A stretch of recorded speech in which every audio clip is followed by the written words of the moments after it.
Hello viewers, আসসালামু আলাইকুম। কেমন আছেন সবাই? আশা করি সবাই অনেক অনেক ভালো আছেন। Welcome back to my channel.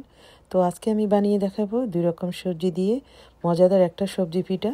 তো চলুন শুরু করা যাক। সবজি পিঠা বানানোর জন্য প্রথমে পেঁয়াজ, ধনিয়া পাতা, তারপরে রসুন কুচা কুচা করে কেটে নিলাম। তারপরে এখানে ঝুঁকিনি নিয়েছি, 2টা ঝুঁকিনি এখানে আমি বিটার দিয়ে গ্রাইন্ড করে নিয়েছি। তারপরে এখানে একটা ছোট বেগুন, চামড়াটা প্রথমে স্লাইস করে উঠিয়ে নিচ্ছি। তারপর বেগুনটাকে একদম কুচা কুচা করে আলুর মতো কেটে নিয়েছি। তারপর এখানে সবগুলা উপকরণ একসাথে করে এর মধ্যে কিছু লবণ, তারপরে 1 চামচ লাল মরিচের গুঁড়া, কিছু ধনিয়া জিরার গুঁড়া, হালকা হলুদের গুঁড়া, তারপর হ্যান্ড বিটার দিয়ে হালকা করে মেখে নিয়েছি। তারপর এর মধ্যে একটা ডিম ভেঙে দিলাম।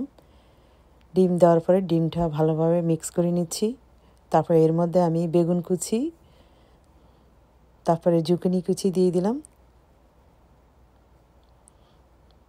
বেগুন এবং জুকিনি কুচি দেওয়ার পরে এখন ভালোভাবে সবগুলা উপকরণ মিক্স করে নিচ্ছি। মিক্স করার পরে 2-3 মিনিট পরে ফিরে আসলাম। 2-3 মিনিট পরে আমি এখানে এখন বেসনের পাউডার ছেঁকে দিচ্ছি যেন কোনো দানা না থাকে।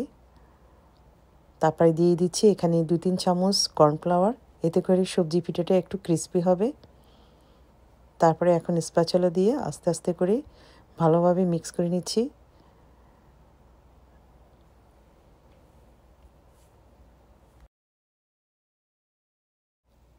এখন সবজি পিঠা বানানোর জন্য রেডি। আমি অলরেডি তেল গরম হওয়ার জন্য চুলা অন করে দিয়েছি। তেল গরম হওয়ার পরে এখানে বড় একটা স্পুন দিয়ে 1 চামচ করে করে দিয়ে দিচ্ছি। যতটুকু পরিমাণে গ্যাপ থাকে ততটুকুই দিব।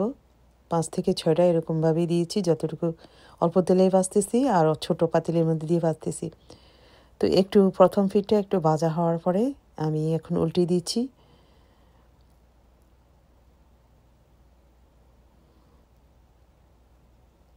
উল্টিয়ে দেওয়ার পরে আরও একটু হালকা করে ভাজবো। তো মোটামুটি এখন ক্রাঞ্চি হয়ে গেছে। তারপরে প্রথম ধাপের যে পিঠাগুলো আমি উঠিয়ে নিচ্ছি। তেলটা ঝরার জন্য অপেক্ষা করতেছি। তো এরকম একটা পেপার ন্যাপকিন দিয়ে তারপরে একটা প্লেটের মধ্যে দিয়ে দিলাম। তারপরে বাকিগুলো এভাবে আস্তে আস্তে করে আমি দ্বিতীয় ধাপে এবং তৃতীয় ধাপে সবগুলো পিঠা ভেজে নিচ্ছি।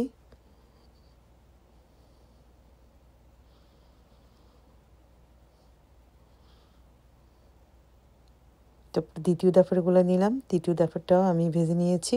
তো এখন পিঠা রেডি খাওয়ার জন্য। খেতে খুবই খুবই সুস্বাদু, খুবই খুবই মজা। আশা করি আপনারা বাসায় ট্রাই করে দেখবেন। আর আমিও একটা খেয়ে দেখতেছি কেমন হয়েছে। আমার কাছে তো মজাই লেগেছে। আপনারা কিন্তু ট্রাই করে দেখবেন। যদি ভালো লাগে অবশ্যই কমেন্ট করবেন। তো আজকের ভিডিওটা এ পর্যন্ত। ইনশাআল্লাহ নেক্সট টাইম আবার অন্য একটা ভিডিও নিয়ে আসবো। সে পর্যন্ত সবাই ভালো থাকবেন, সুস্থ থাকবেন। সবাইকে আল্লাহ হাফেজ।